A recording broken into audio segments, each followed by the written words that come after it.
Vamos voltar a falar agora sobre economia brasileira. Gabriel Galípolo e Ailton Aquino, indicados por Lula para o Banco Central, foram aprovados pela Comissão de Assuntos Econômicos do Senado nesta terça-feira.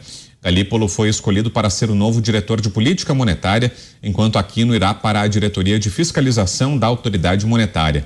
Durante a sabatina, ambos preferiram não adotar a postura dos petistas de ataques a Roberto Campos Neto, presidente do banco, e defenderam o diálogo e esforço coletivo. José Maria Trindade, já esperada essa decisão, Zé? A aprovação? Já havia ali uma concertação para aprovar os dois.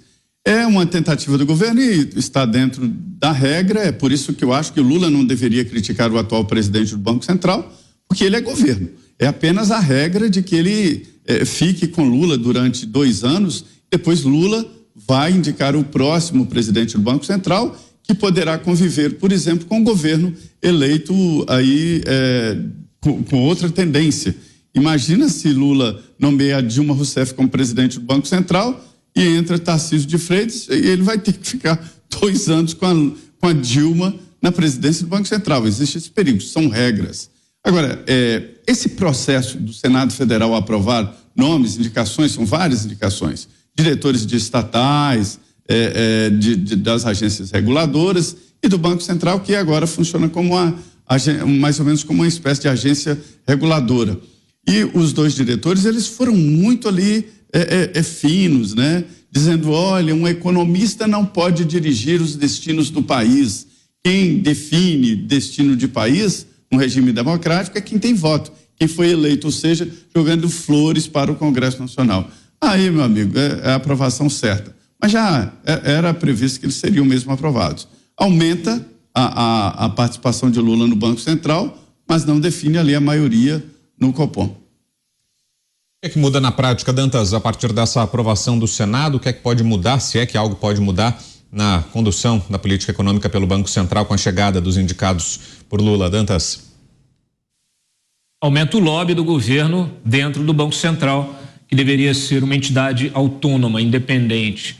Então, reduz a independência do Banco Central de uma forma indireta, sem precisar canetada. Por quê? Porque teria de passar pelo Congresso uma lei para desfazer a autonomia do Banco Central, que é uma das coisas mais importantes do ponto de vista monetário, da política monetária do país nos últimos anos, inclusive com destaque aí, mais uma vez, nos relatórios das agências de risco em relação à economia brasileira. O Galípolo, eu vi várias matérias, muita gente escrevendo aí sobre o que pensa o Galípolo. Não precisa muita coisa, não precisa você ler muito sobre isso, basta saber que o Galípolo estava ali no núcleo da campanha do Lula, Ele era o responsável pelo pensamento econômico da campanha do Lula. Precisa dizer mais alguma coisa? Não. O pensamento econômico da campanha está aí. Já até esgotamos o assunto no primeiro bloco. Então, o que podemos esperar? Nada de novo e o pior possível. Roberto Mota, com você, Mota, temos mais 2 minutos. Pois é, o Dantas já disse o essencial, nada de novo, o pior possível, e a gente aproveita para esclarecer que o atual presidente do Banco Central não chegou ao seu cargo de uma forma antidemocrática. O atual presidente do Banco Central, ele foi nomeado pelo presidente Jair Bolsonaro.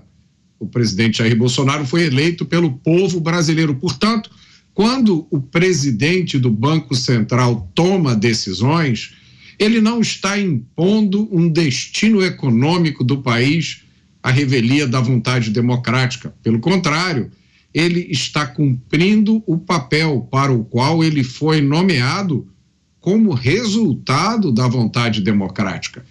O que acontece é que em 2021 foi aprovada a autonomia do Banco Central, que estabelece mandatos fixos de 4 anos para os diretores e o presidente.